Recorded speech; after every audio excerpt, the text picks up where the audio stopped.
कर्तावे स्तोत्रम प्रभु यीशु मसीह के मीठे और जीवित नाम में आप सबों का स्वागत करता हूं। प्रभु का धन्यवाद देता हूं इस सुंदर और पवित्र समय के लिए। फिर एक बार आज का यह दिन परमेश्वर ने हमारे जीवन में दिया है प्रियो, और हम आज यहाँ पर फिर एक बार इकट्ठा हुए हैं। ये परमेश्वर की करुणा और दया ही है कि परमेश्वर ने अपने जीवन को हमारे लिए समर्पण किया ताकि हम उसका धन्यवाद दे सके और एक उसके जीवन से होकर अनंत जीवन में प्रवेश कर सके। हालेलुया। क्योंकि स्वर्ग का परमेश्वर के वचन में लिखा है, पवित्र शास्त्र में लिखा है, बिना यीशु मसीह के कोई भी पिता तक नहीं पहुंच सकता। हालेलुया। पिता तक पहुंचने का ये जो एक्सेस है ना, ये हमको यीशु मसीह के द्वारा प्राप्त हुआ। आमीन। और परमेश्वर का धन्यवाद दे कि परमेश्वर ने आप और मैं जिस परिस्थिति में थे, जिस स्थिति में थे, अयोग्य थे, कूड़े में पड़े हुए थे, कीचड़ में पड़े हुए थे, लेकिन हम जिस दशा में थे उसी दशा में यीशु नासरी ने मुझे और आपको स्वीकार किया है। हालेलुया। प्रियो, यहोवा का धन्यवाद दे क्योंकि परमेश्वर लगातार हमें जांच रहा है और परमेश्वर दिन प्रतिदिन हमारे मध्य में आता है और हमसे बातचीत करने को ललायत होता है। आमीन। आप उसकी सुनने के लिए तैयार है या नहीं, ये आपका चॉइस है, ये आपकी मर्जी है, लेकिन वो हमसे बातचीत करने के लिए रोज तैयार रहता है। हालेलुया।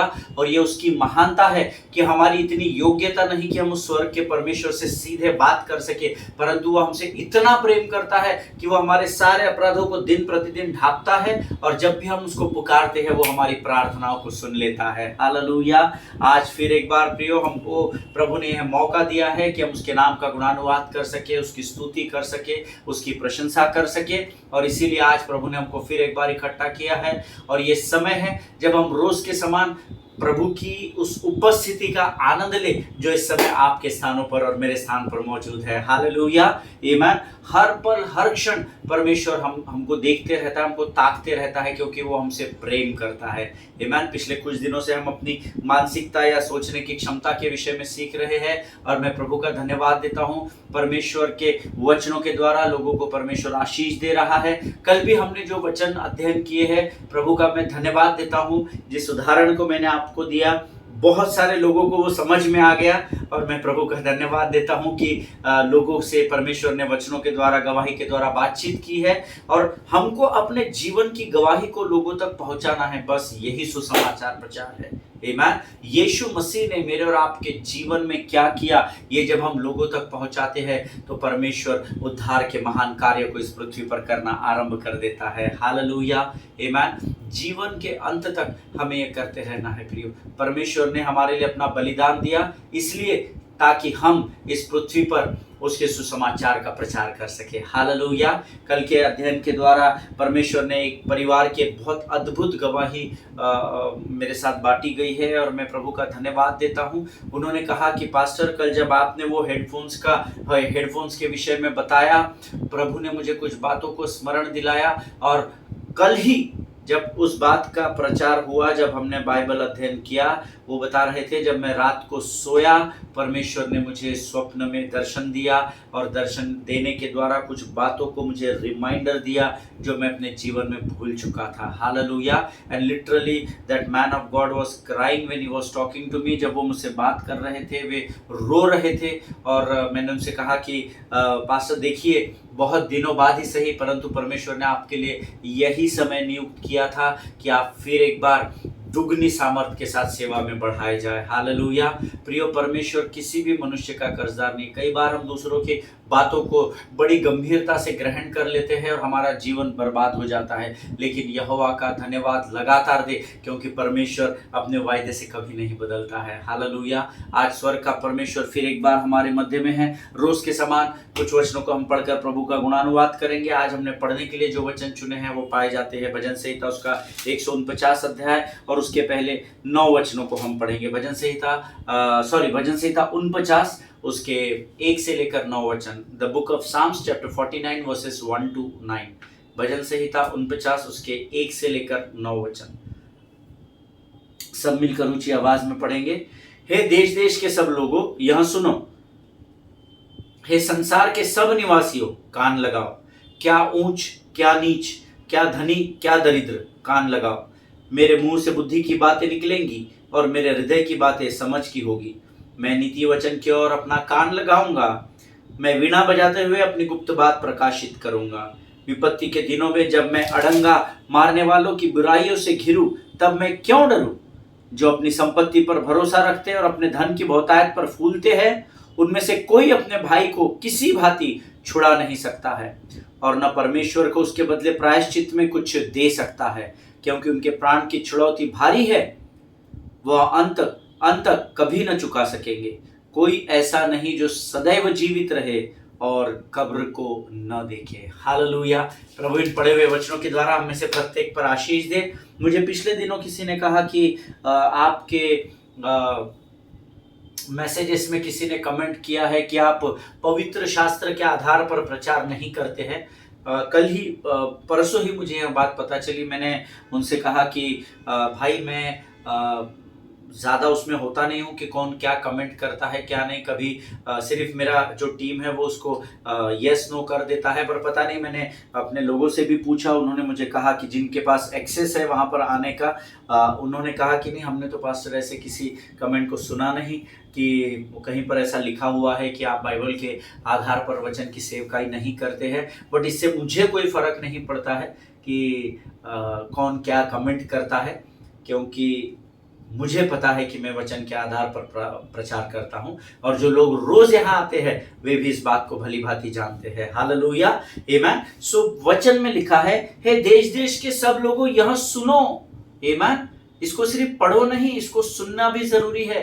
आमीन। हम कई बार पास्टर जब प्रचार करते हैं, हमारे अगुवे जब हमें अध्ययन लेख को लेकर सिखाते हैं, तो हम कई बार सुनते ही नहीं हैं, है ना। हमारे कान खुले हैं, कान पर हाथ नहीं रखते हैं, पर हमारा माइंड कहीं और होता है, जिसके कारण हमारे कान भी उधर ही चले जाते हैं।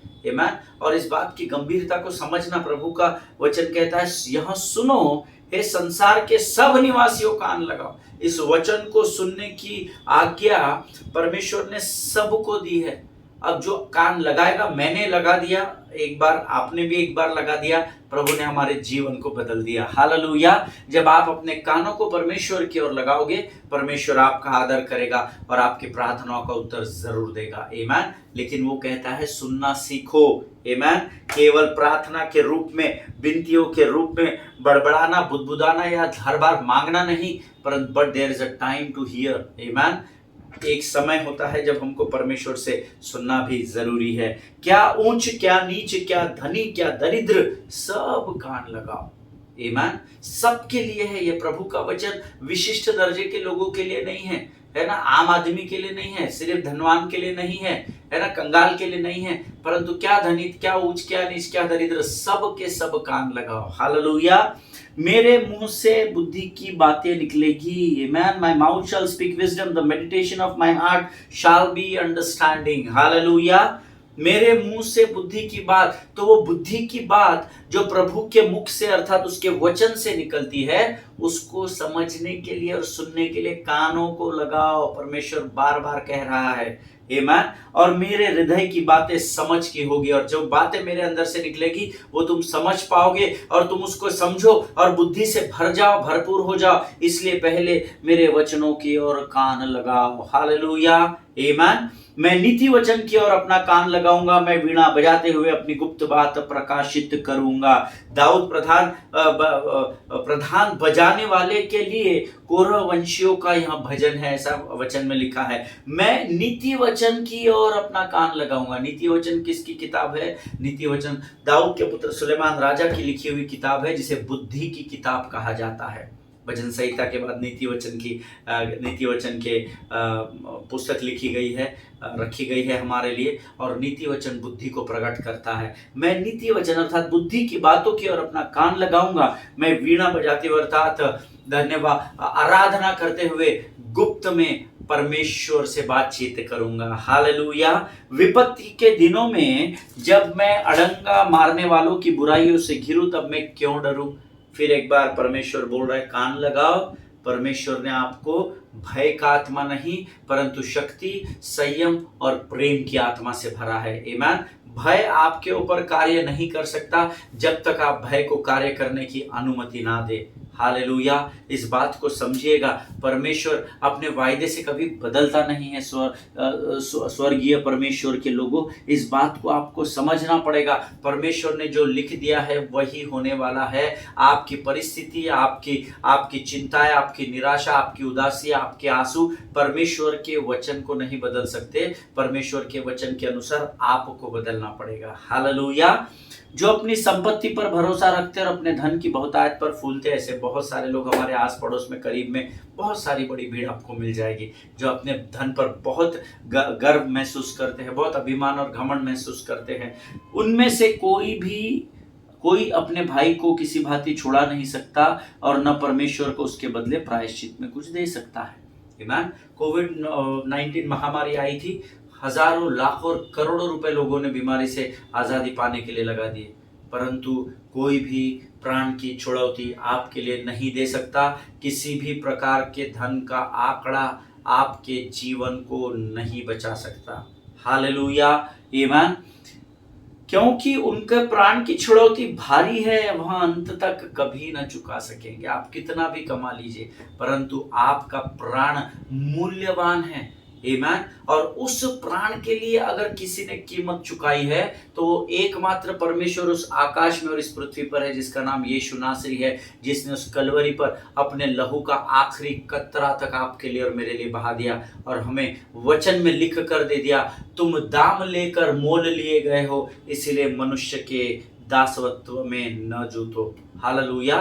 तुम दाम देकर मोल लिए गए हो, इसलिए मनुष्यों के दास न बनो। आमीन। लेकिन हम मनुष्यों की गुलामी में लगे हुए हैं। आमीन। जिनके सुनने के कान हैं वो सुन ले। और अंतिम वचन कहता है, 9वां वचन कहता है, कोई ऐसा नहीं जो सदैव जीवित रहे और कब्र को ना देखे। ये तो आप और मैं सब जानते हैं। हालेलुया। एक हिंदुइज्म में एक बहुत अद्भुत स्टोरी है, यानी कहानी है। क्योंकि मैं उस कौम से आया हूँ, उस स्थान से मैं आया हूँ, तो मैं जानता हूँ। हिरण्यकश्यपु करके एक दानव था, है ना। और उसने ऐसी कहानी में लिखा गया है कि उसने परमेश्वर से वरदान मांगा, है ना, ब्रह्मा से वरदान मांगा कि ना तो कोई अस्त्र, ना तो कोई शस्त्र, ना तो घर के अंदर, ना तो घर के बाहर, किधर भी मेरी मृत्यु नहीं होगी। और परमेश्वर ने उस कहानी के द्वारा, ब्रह्मा ने उसे वो आशीर्वाद दे दिया। और उसके बाद विष्णु ने उसके भाई का वध कर दिया। फिर हिरण्यकश्यपु ने सारे संसार पर अपने कब्जे को कर लिया। सारा स्वर्ग, सारे जो दूसरे आकाश में जो भी स्वर्ग में जो लोग रहते हैं, वहां के सब लोगों पर उसने कब्जा कर लिया। और ये कहानी ऐसा बताती है कि इस पृथ्वी पर उसने जुल्म बढ़ा दिया और सारे देवी देवताएं जो थे उनको अपने कब्जे में कर लिया, और वो सब उससे बहुत डरते थे। और तब हिरण्यकश्यपु स्वयं भगवान बन बैठा। आमीन। उसके बाद उसको एक पुत्र जन्मा जिसका नाम प्रहलाद था। और ऐसा वो कहानी ऐसा बताती है कि प्रहलाद विष्णु का बहुत बड़ा भक्त था। और जब उसके पिता हिरण्यकश्यपु को, जो एक दानव था, ये पता चला कि मेरा बेटा तो उस मेरे शत्रु की पूजा करता है, तो उसने अपने बेटे को समुद्र में फिकवाया, उसने अपने बेटे को पहाड़ी से नीचे गिरा दिया, उसने अपने बेटे को अपनी बहन के द्वारा अग्नि में डाल दिया। और बहुत कोशिश की कि वो प्रहलाद को मार सके, लेकिन वो प्रहलाद को मार नहीं सका। और वो इस अभिमान में रह गया हिरण्यकश्यपु की, मेरे पास तो वर है, मुझे कोई मार नहीं सकेगा। कट शॉर्ट करके बताता हूं, अंत में विष्णु की और हिरण्यकश्यपु की लड़ाई होती है। और जैसे कि उसको वर दिया गया था कि ना तो तू बाहर मरेगा, ना अंदर मरेगा, ना तुझे दिन में मौत आएगी, ना तुझे रात में मौत आएगी, ना तो तू अस्त्र से मारा जाएगा, ना तो तू शस्त्र से मारा जाएगा। तो अंत उस कहानी का अंत ये है कि जब विष्णु नरसिम्हा के अवतार में आता है और उसकी लड़ाई हिरण्यकश्यपु से हो जाती है, तो वो उसके ही महल में, हिरण्यकश्यपु के महल में पहले सारे दानवों को मार डालता है और फिर हिरण्यकश्यपु को अपनी थाई पे, अपनी जंघा पर बैठाता है विष्णु, और फिर नरसिम्हा के रूप में वो होता है और वो कहता है, देख ना तो मैं नर हूं ना तो नारी हूं, मैं तो नरसिंह हूं, और देख ना तो तू घर के अंदर है ना तो तू बाहर है, तू तो चौखट पे रखा हुआ है, तेरे को मैंने अपनी जंघा पर, अपने चौखट पे रखा हुआ है, और ना तो इस समय दिन है ना तो रात है, देख सूरज तो अभी ढलान पर है, अभी तो डूब ही रहा है, और ना तो मेरे हाथ में अस्त्र है ना तो मेरे हाथ में शस्त्र है, ये तो मेरे नाखून ही काफी है जो मैं तुझे मार डालूंगा। और फिर वो कहानी ऐसा बताती है कि उसने हिरण्यकश्यपु का पेट फाड़ डाला और उसके हृदय को और उसके अतड़ियों को निकाल कर फेंक दिया और हिरण्यकश्यपु भी मर गया। हालेलुया। जब आज मैं इस वचन को पढ़ रहा था कि कोई ऐसा नहीं जो सदैव जीवित रहे और कब्र को न देखे। मैं आपको ये इतनी सारी कहानी इसलिए बताया क्योंकि मृत्यु अटल है, ये हम सभी को आनी है। मेरे जैसा जो प्रभु में, जब मैंने प्रभु को स्वीकार किया और जब धीरे धीरे प्रभु में बढ़ता गया, तो मेरा हृदय पिछले 5 साल से रोज मुझे गवाही देता है, मृत्यु सभी को आनी है। तो अगर मृत्यु सभी को आनी है तो डर के हम क्यों जिएंगे। हालेलुया। जो हमारे देश का संविधान हमें अधिकार देता है, हम अपने देश की पूरी कानून व्यवस्था का पालन करते हुए इस देश में अपने जीवन की गवाही को लोगों तक पहुंचाएंगे। हालेलुया। क्योंकि कोई ऐसा नहीं जो सदैव जीवित रहे और कब्र को ना देखे। आमीन। हालेलुया। सबको एक दिन प्राणों को त्यागना है। मेरे पास आशा है, आपके पास आशा है कि जब हम यहाँ पर इस पृथ्वी पर अपने शरीर को त्याग देंगे, अगले ही पल हमारा आत्मा प्रभु की उपस्थिति में पाया जाएगा। हालेलुया। आमीन। प्रभु इन पढ़े हुए वचनों के द्वारा हम में से प्रत्येक को आशीष दे, और ये समय है जब हम अपने सिरों को झुकाएंगे। पहले तो हम यहोवा को धन्यवाद देंगे, इन वचनों को पढ़ने की सामर्थ्य उसने हमें दी है, और फिर हम अपना समर्पण करेंगे और अपने बाइबल अध्ययन की ओर बढ़ेंगे। Let us pray. खुदावंद प्रभु यीशु मसीह के सामर्थ्य और मीठे जीवित नाम के लिए हम तेरा धन्यवाद देते हैं। राजा प्रभु, हम तेरा धन्यवाद देते हैं क्योंकि परमेश्वर पिता, तूने हमें आज के इस पवित्र दिन में जीवित रखा है। प्रभु जी, तेरे नाम को ऊंचा उठाते हैं राजा। और प्रभु, इस समय हम प्रार्थना करते हैं, इस समय हम विनती करते हैं परमेश्वर पिता, सर्वप्रथम धन्यवाद देते हैं क्योंकि तूने इन वचनों को पढ़ने की ताकत और बल और सामर्थ्य में दी। प्रभु, इस समय हम अपने शरीर, प्राण, आत्मा और बुद्धि को तुझे सौंपते हैं। पवित्र आत्मा, तू हम पर नियंत्रण ले और हमारे जीवन की सारी बातों को तू अपने हाथों में ले ले राजा, क्योंकि जब हम तेरे भय में रहते हैं प्रभु, तो तू हमारी आशीषों में हमें बढ़ाता जाता है। इसलिए हम तेरा धन्यवाद देते हैं राजा। हमें वचनों को बांटने और सुनने से रोकने वाली हर एक शत्रु की योजनाओं का खंडन हम यीशु नासरी के नाम से करते हैं। अपने आप को यीशु मसीह के लहू में सुरक्षित करते हैं। विनती को तूने स्वीकार किया, ऐसा विश्वास करते हैं। अपने आप को यीशु के लहू में समर्पित करते हुए विनती को धन्यवाद के साथ यीशु नासरी के नाम से मांगते हैं। सुनिए और बड़ी दया से ग्रहण करें। आमीन। हालेलुया। प्रभु भला है और उसकी करुणा सदा सदा की है। परमेश्वर का धन्यवाद हो। परमेश्वर भला है और इस समय उसकी उपस्थिति हमारे मध्य में है। और हम पिछले कुछ दिनों से एक अद्भुत विषय को सीख रहे हैं, your mindset decides your victory. आपके सोचने की क्षमता या आपकी मानसिकता आपके जीवन में, आपके परिस्थितियों पर आपके विजय को प्रदर्शित करती है या तैयार करती है, या आपकी सोच ही है जो आपको विजय को दिलाती है। आमीन। और हम दाऊद और गोलियत के जीवन से बहुत सारी बातों को पिछले 5, 7, 8 दिनों में सीख चुके हैं। बहुत सारी गवाहियां मेरे पास आई है इस अध्ययन में। प्रभु का धन्यवाद हो। और कल मैंने आपसे कहा था कि हम लोग एलियाब के विषय में 3 बातें बड़े संक्षिप्त में सीख रहे थे। पहली बात हमने सीखी कि उसने सैनिकों से बातचीत की। फिर हमने देखा कि उसने अपने भाई एलियाब से बात की, और एलियाब की 3 कमियां भी मैंने आपको बता दिया था, जो दाऊद का बड़ा भाई है। और फिर उसके बाद he begins to speak to the king of Israel। Hallelujah. और उसके बाद जो तीसरा कॉन्वर्सेशन पहले शमूएल 17 अध्याय में हुआ है, वो तीसरा कॉन्वर्सेशन दाऊद का अपने राजा शाऊल के साथ होता है। हालेलुया। और अब यहाँ पर शाऊल दाऊद से बातें करता है और उससे कहता है, 1 शमूएल चैप्टर 17 वर्स 33 हम पढ़ेंगे। पहला शमूएल उसका 17 अध्याय उसके 33 वचन में विश्वास करता हूं कि जब भी आप ये अध्ययन सुनने आते हैं तो आप 1 शमूएल चैप्टर 17 जरूर पढ़कर आते होंगे। आपकी कनेक्टिविटी बहुत फास्ट हो जाएगी वचन को समझने की। आमीन। 1 शमूएल चैप्टर 17 वर्स 33 से शाऊल ने दाऊद से कहा, तू जाकर उस पलिश्ती के विरुद्ध नहीं युद्ध कर सकता, क्योंकि तू तो लड़का ही है और वो लड़कपन से ही योद्धा है। हालेलुया।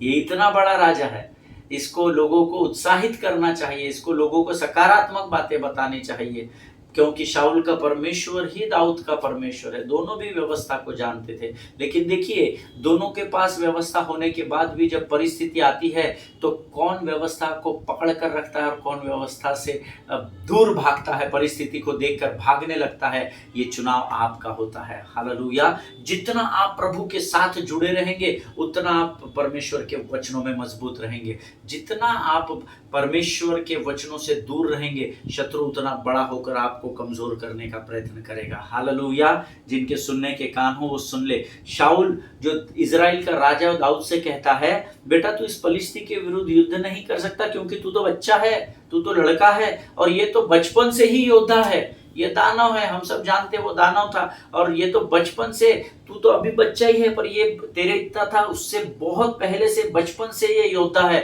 और इसने हजारों हजार को मार डाला है, तो इसको हरा नहीं सकता। अगर सरल शब्दों में मैं कहूं तो शाऊल यहाँ कह रहा है, तू गोलियत से लड़ ही नहीं सकता मेरे बच्चे, तू तो उसके सामने एक बच्चा है, और गोलियत तब से लड़ाई करना सीख गया है जब वो स्वयं एक बच्चा था। हालेलुया। दाऊद उसको, शाऊल मानो उसको कह रहा है, तू तो केवल 16-17 वर्ष का छोटा सा बालक है, लेकिन तेरे पैदा होने से पहले से ये दानव लड़ाइयों को लड़ रहा है और उसने हजारों को अब तक मार डाला है, और कोई भी योद्धा आज तक उसे हरा नहीं पाया।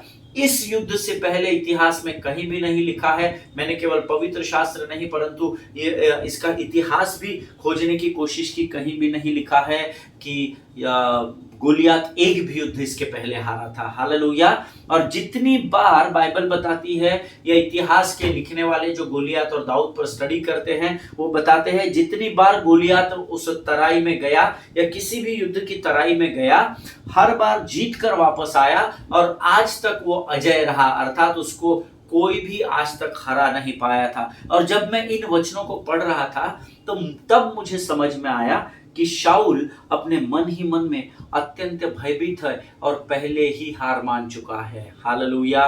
आमीन। देखिए कई बार शत्रु चालाकी के साथ हमको अटैक करता है। उसको मालूम था कि शाऊल के ऊपर परमेश्वर का अभिषेक है, उसको मालूम था कि अगर शाऊल इजराइल की सेना को हिम्मत दे देगा और अगर वो लड़ाई के लिए तराई में उतर गया तो वो शायद गोलियत और पूरे फलिस्ती सेना को हरा भी देगा, ये भी शत्रु को मालूम था। इसलिए शत्रु ने क्या किया, पुराना दाऊद का इतिहास, पुराना गोलियत का इतिहास शाऊल तक पहुंचा दिया। हालेलुया। कई बार ऐसा होता है जब शत्रु को ये समझ आता है कि आप डर नहीं रहे हैं, तो आप तो सामने वाले को देखकर आपको कोई फर्क नहीं पड़ रहा है, तो वो उसके अतीत के किए गए कामों को आपके ऊपर, उन कामों को बताने के द्वारा, लोगों तक पहुंचाने के द्वारा आपको कमजोर करने की कोशिश करेगा। हालेलुया। और गोलियत के बारे में सुनकर ही शाऊल पहले ही हार गया था। Hallelujah. Always remember, if enemy cannot discourage you, then he will try to scare you. Hallelujah. इस बात को अपने नोट्स में लिख लीजिएगा या पवित्र शास्त्र में इस अध्ययन के ऊपर लिख लेना। पहला शमूएल 17:33 के ऊपर पेंसिल से, पेन से, हाइलाइटर से लिख लीजिए छोटे शब्दों में, if enemy cannot discourage you then he will try to scare you. Amen. अगर शत्रु आपको निराश और हताश नहीं कर सका तो आपको भयभीत करने की कोशिश करेगा, वो आपको डराने की कोशिश करेगा। शत्रु इस बात को आपको स्मरण दिलाएगा कि किस तरह गोलियत ने हर बार युद्ध जीत लिया। शत्रु उन सब लोगों की लिस्ट को आपको स्मरण दिलाएगा जिन्होंने उसके विरोध में युद्ध लड़ा, जैसा कि आज आप लड़ने की तैयारी कर रहे हैं। हालेलुया। लेकिन शत्रु आपको यह भी कन्विंस करेगा कि उससे तू कभी भी जीत नहीं पाएगा। हालेलुया। हो सकता है आज आप किसी ऐसी परिस्थिति का सामना कर रहे हो जिसमें आप कूदने की तैयारी कर रहे हो, शत्रु पूरा जोर लगाएगा इससे पहले कि आप युद्ध में जाकर उस युद्ध को जीते, वो आपके मन में युद्ध को उत्पन्न करेगा और आपको यहीं पर कमजोर करने की कोशिश करेगा, जैसा उसने शाऊल को कमजोर कर दिया था। हालेलुया। शत्रु आपको ये समझाने की कोशिश करके डराएगा कि तुम्हारे जैसे सपने और भी बहुत लोगों ने देखे, बहुत सारे लोग आए लेकिन कोई भी मुझ पर हावी नहीं हो सका। हालेलुया, आमेन। कई बार हमारे जीवन में शत्रु उन ख्यालातों को लेकर आता है, जब आपके पासवान आपको कुछ करने की जिम्मेदारी देते, जब आपके अगुवे आपको कुछ करने की जिम्मेदारी देते हैं, तो हम तुरंत बोलते नहीं नहीं मैं नहीं कर पाऊंगा। अरे बाबा नहीं, मुझे पता है उन्होंने भी कोशिश की, पास्टर जी उन्होंने भी की, बेकार है, उन लोगों से कुछ हुआ नहीं तो मुझसे क्या होगा। हालेलुया। क्या आपने कभी ऐसा सुना है? मैंने बहुत बार सुना है। आमीन। मेरे कलीसिया में भी ऐसे कई लोग थे, है आज भी है, पर पहले जब वे कमजोर थे तो वो कहते थे हमसे नहीं हो पाएगा पास्टर, आप ही इसको भी कर लो, आप ही उसको भी कर लो, हम नहीं कर पाएंगे, हमने कभी किया नहीं है। लेकिन धीरे धीरे वचनों की परिपक्वता ने उनके जीवन को बदल दिया। हालेलुया। वचन की गहराई को समझना बहुत जरूरी है। इसीलिए बाइबल में लिखा है वचन के सुनने वाले नहीं उस पर चलने वाले बनो। ये सुनने और चलने के बीच में मैंने आपको कई बार बताया है, एक ये समझने वाला एक रास्ता है। हम सुनते हैं, हम बिना समझे कई बार चलने लगते हैं और गिर जाते हैं। आमीन। पर उस यहोवा का धन्यवाद दो जिसका वचन कहता है कि मैं गिरने वालों को संभालने वाला परमेश्वर हूं। हालेलुया, आमीन। यहाँ पर शाऊल उस गोलियत की बातों को सुनकर ही, उसके बारे में सुनकर ही अपने मन में युद्ध को हार चुका था। Hallelujah. Many times if enemy को, शत्रु को ये पता चल गया ना कि वो आपको निराश नहीं कर सकता, वो आपको डराने की कोशिश करेगा। हर बार हर समय इस बात को याद रखना। हालेलुया। अगर आपको किसी बात में भय आ गया ना, तो अपने आप को स्मरण दिलाना, हाँ यानी मैं एक इनिंग जीत चुका हूं, क्योंकि मैं निराश नहीं था, मैं हताश नहीं था, इसलिए शत्रु मुझे डराने की कोशिश कर रहा है। और 2 कदम आगे बढ़ाना। परमेश्वर पहले ही आपसे पहुंचने से पहले ही परमेश्वर उस स्थान पर विजय को लेकर आएगा। Hallelujah, amen. Many times devil try to fix up the experiences of other people to set limitations on you. Many times it happens in our life. You know, कई बार शत्रु, जब आप कदमों को युद्ध में आगे बढ़ाएंगे ना, शत्रु आपको और लोगों के अनुभवों को याद दिलाएगा। देख, इसने भी कोशिश की थी कीबोर्ड बजाने की, ये बजा नहीं पाया, लोगों ने इसकी हंसी उड़ाई, इसने कीबोर्ड बजाना छोड़ दिया। अरे तू आराधना की अगुवाई नहीं करना, तू कर नहीं सकता, देख इतने लोग हैं, तू तो जानता है ना, तेरे साथ वाले ही लोग हैं, कंपटीशन में गाने गए, कुछ समझ में नहीं आया, कुछ नहीं कर पाए, आज तक आराधना में सहभागी नहीं होने पाए, तू प्रचार नहीं कर सकता है। तूने देखा ना इतने लोगों का प्रचार कैसे लोग पीछे बैठ के हंसी उड़ाते हैं। Devil will try to discourage you, and if he sees that you are not getting discouraged, then he will try to scare you. Amen. वो आपको डराने की कोशिश करेगा। जब आप निराश और हताश नहीं होते तो वो आपको डराने की कोशिश करता है। वो अलग अलग लोगों के द्वारा जिस दर्शन को लेकर आप बढ़ रहे हैं ना, वो दर्शन प्रभु ने पहले भी बहुत लोगों को दिया है, परंतु ये लोग उस दर्शन को पूरा नहीं कर पाए। जो भी उनके रीजंस होंगे, डर होगा, डिस्करेजमेंट होगा, जो भी होगा। अब क्या हो रहा है, अब समय आपका है, तो परमेश्वर ने आपके ऊपर उस दर्शन को रखा है, आपके कांधों पर। और जब आप उस क्रूज को लेकर आगे बढ़ रहे हैं, तो ये शत्रु पहले तो आपको डिस्करेज करेगा पहाड़ बन के। जब आप डिस्करेज नहीं होंगे, आप पहाड़ क्रॉस करके आगे जाएंगे, तो ये आपको डराएगा। आमीन। और जब इसको ये समझ में आएगा कि ये डर नहीं रहा है, तो ये आपको उन सब लोगों से मुलाकात करवाएगा, दर्शन दिलवाएगा, उनकी बातों को आप तक पहुंचाएगा कि उन्होंने भी कोशिश की थी, वो इस दर्शन में सफल नहीं हो पाए, तो तू क्या होगा रे, तू तो आज का आया हुआ है, ये इतने बड़े बड़े तुर्रम खान कुछ नहीं कर पाए, तू की कौन से खेत की मूली है, तू क्या कर लेगा। बहुत सारी बातें शत्रु यहाँ पर डालकर आपको कमजोर करेगा। हालेलुया।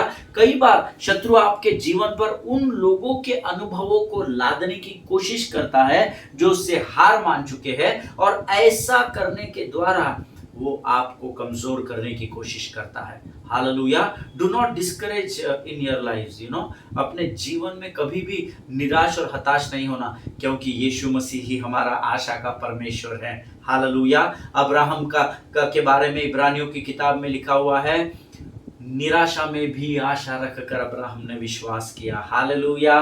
जिनके सुनने के कान, समझने की बुद्धि हो, वो जान ले प्रभु क्या कह रहा है।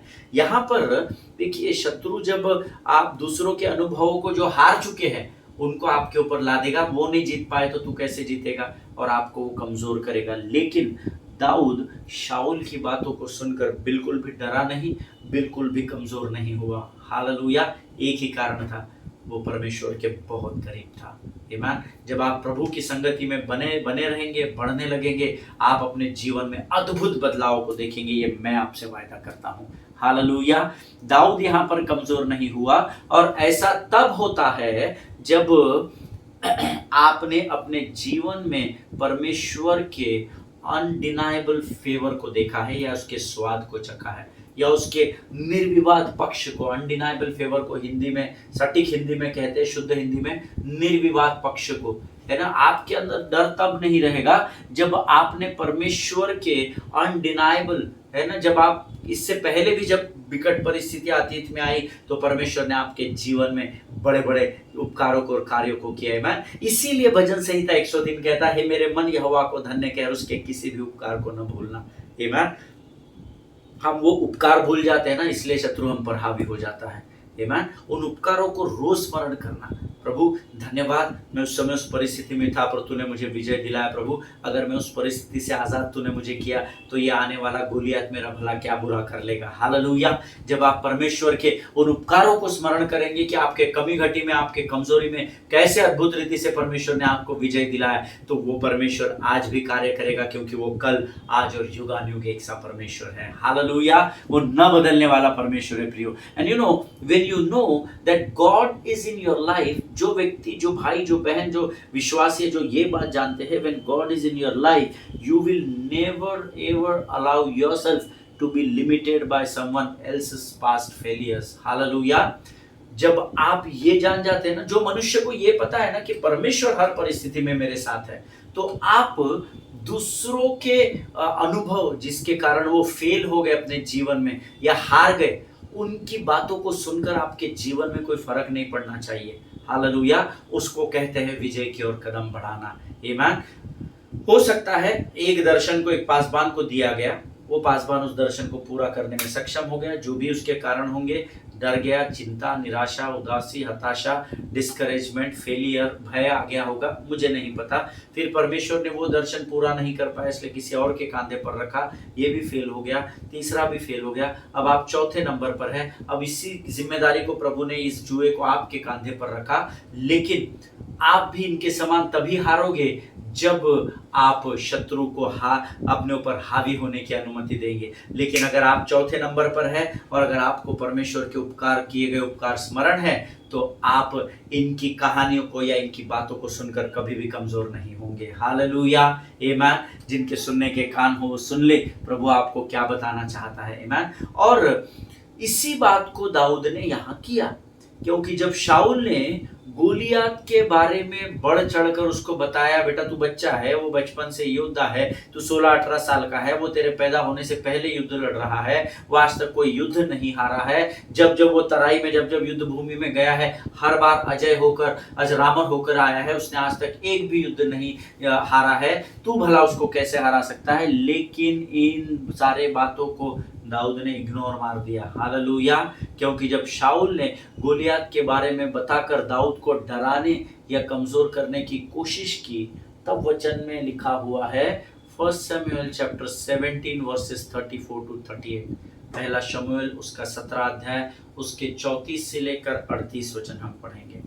पहला शमूएल 17 अध्याय 34 से लेकर 38 वचन कहते हैं, दाऊद ने शाऊल से कहा, तेरा दास अपने पिता की भेड़ बकरियां चराता था, और जब कोई सिंह व भालू झुंड में से मेमना उठा ले गया, तब मैंने उसका पीछा करके उसको मारा और मेमने को उसके मुंह से छुड़ाया, और जब उसने मुझ पर चढ़ाई की तब मैंने उसके केश को पकड़कर उसे मार डाला। तेरे दास ने सिंह और भालू दोनों को मार डाला, और वहां खतना रहित पलिश्ती उनके समान हो जाएगा, क्योंकि उसने जीवित परमेश्वर की सेना को ललकारा है। फिर दाऊद ने कहा, यहोवा जिसने मुझे सिंह और भालू दोनों के पंजों से बचाया है, वह मुझे उस पलिश्ती के हाथ से भी बचाएगा। शाऊल ने दाऊद से कहा, जा, यहोवा तेरे साथ रहे। हालेलुया। आमीन। देखिए अब यहाँ पर एक अद्भुत वचन लिखा, यहोवा जिसने मुझे सिंह और भालू दोनों के पंजे से बचाया है। अब देखिए, सिंह और भालू अलग है, वो प्राणी है, ये दानव है। ये दानव सिंह और भालू को ऐसे फाड़ कर फेंक सकता है। माने दाऊद की सिंह और भालू से लड़ाई होने से ज्यादा आसान दानव की गोलियत का सिंह और भालू से लड़ाई करना है, क्योंकि वो स्वयं इतना बड़ा दानव है, वो तो सिंह और भालू को ऐसा ही गुंड के ऐसा फाड़ फूड़ के फेंक देगा, उसके लिए ज्यादा आसान है। लेकिन जो उपकार परमेश्वर ने दाऊद के जीवन में किए हैं। जब वो अपनी भेड़ बकरियों को ही चराता था तब तो उसका सिंह और भालू से सामना होता था और वो उन उपकारों को भूला नहीं है। वो उन उपकारों को स्मरण कर रहा है। नात की शाऊल की बातों पर उसका ध्यान है कि वो ऐसा है, वो अजरामर है, वो कभी युद्ध हारा नहीं है, वो तो तराई में उतरता है तो हजारों हजार को एक ही बार में मार डालता है। उसका ध्यान उधर नहीं है। शाऊल यहाँ पर उससे बात कर रहा है, उसे बता रहा है, लेकिन वो गवाही क्या देता है कि जिसने मुझे भालू और सिंह के पंजे से बचाया है वह मुझे इस पलिश्ती के हाथ से भी बचाएगा। हे मेरे मन, तू यहोवा को धन्य कहे और उसके किसी भी उपकार को न भूलना। और दाऊद उसके उपकार का यहाँ पर शाऊल के सामने बखान कर रहा है। हालेलुया, आमीन। प्रभु, आप अगर मेरी बात से सहमत है तो आप आमीन कहेंगे। परमेश्वर के उपकारों को हमेशा स्मरण करना, दिन प्रतिदिन उसके उपकारों का धन्यवाद देना। मैं आपको बताऊं, परमेश्वर के उपकारों को जब आप स्मरण करके धन्यवाद देते हैं, परमेश्वर आपको दुगनी सामर्थ्य से भरता चला जाता है ताकि आप आने वाले युद्ध में विजय को प्राप्त कर सके। हालेलुया। जब मैं इन वचनों पर मनन ही कर रहा था तब मैंने परमेश्वर से पूछा कि प्रभु, सिंह और भालू को मार डालना, इस बात का प्रमाण कैसे हो सकता है कि दाऊद जो है वो इस दानों को भी मार गिराए। चलो, सिंह और भालुओं को तो आजकल गन से भी मारते हैं, ये भी, पर राक्षस को, दानों को कैसा मार सकता है। सो वो कंपेयर क्या कर रहा है, देखिए, शाऊल और उसकी सेना गोलियत को इतना बड़ा मान रही है और ये दाऊद जो खुद 16-18 साल का बच्चा है वो बोलता है मैं तो सिंह और भालू को पटक डाला, मैंने उनको खेल खत्म कर दिया, मेरे मेमने को जबड़े में पकड़ लेते थे, मैंने जबड़े के जबड़े उनके फाड़ डाले, तो ये कौन है। कंपैरिजन देखिए, ये राजा और उसकी सेना इतना बड़ा दानव है करके सोच रहे हैं। मानसिकता देखिए, इतना ऊंचा ऐसा दिखते थे उसके ऊपर, और ये दाऊद जिसने उसको दूरी से देखा, पता नहीं उसका सर भी देखा, पपड़ी देखा भी कि नहीं, लेकिन वो उसको देखकर डरा नहीं। उसकी मानसिकता देखो, वो बोलता है मैंने भालू और सिंहों को, परमेश्वर ने मुझे उनके हाथों से छुड़ा है, मैंने उनके जबड़ों को फाड़ डाला, प्रभु ने मेरी सहायता की। तो ये कौन है फलिश्ती जो जीवित परमेश्वर की सेना को ललकारता है। Hallelujah. That is what I am telling you every day, that your mindset decides your victory. Hallelujah. आपकी मानसिकता, आपकी सोचने की क्षमता आपको परिस्थितियों पर विजय दिलाती है। हालेलुया, आमीन। और जब मैंने परमेश्वर से प्रश्न पूछा कि प्रभु, सिंहों और भालू को मारना ठीक है, मार दिया, ये वो अच्छी बात है, वो धुरंधर था, वो तैयार था और वो शक्तिशाली था, बुद्धिमान भी था, लेकिन उन प्राणियों को मारने का, गोलियत को मारने से क्या लेना देना है। तब परमेश्वर ने मुझसे कहा, मेरे बच्चे, बस तू, तेरी सोच में तू भी यही मार खा गया। आमीन। तो आपको पता है, मैं आपको एक अंदर की बात बताता हूँ। जब मैं इन वचनों पर मनन अध्ययन कर रहा था, मुझे इस अध्ययन का शीर्षक ही नहीं मिल रहा था, लेकिन जब मैंने इन वचनों को पढ़ा ना कि जिसने मुझे सिंह और भालू दोनों के पंजे से बचाया है वह मुझे इस फलिश्ती के हाथ से भी बचाएगा। आमीन। तब मुझे ये शीर्षक पर प्रभु ने दिया, your mindset decides your victory. आमीन। देख मेरे बच्चे, प्रभु ने मुझसे कहा कि बस तू ये सोच में मार खा गया कि प्राणियों को मारना अलग है, इतने बड़े दानों को ये कहाँ कंपैरिजन कर रहा है। प्रभु ने मुझसे कहा, भालू और सिंहों को जो उसने मार गिराया था, तो तू मेरे बच्चे, मेरे पास्टर, तू यहाँ पर ये सोचने में मार खा गया क्योंकि तू सोच रहा है क्योंकि वो बलवान था, बुद्धिमान था, इसीलिए उसने भालू और सिंहों को मारा।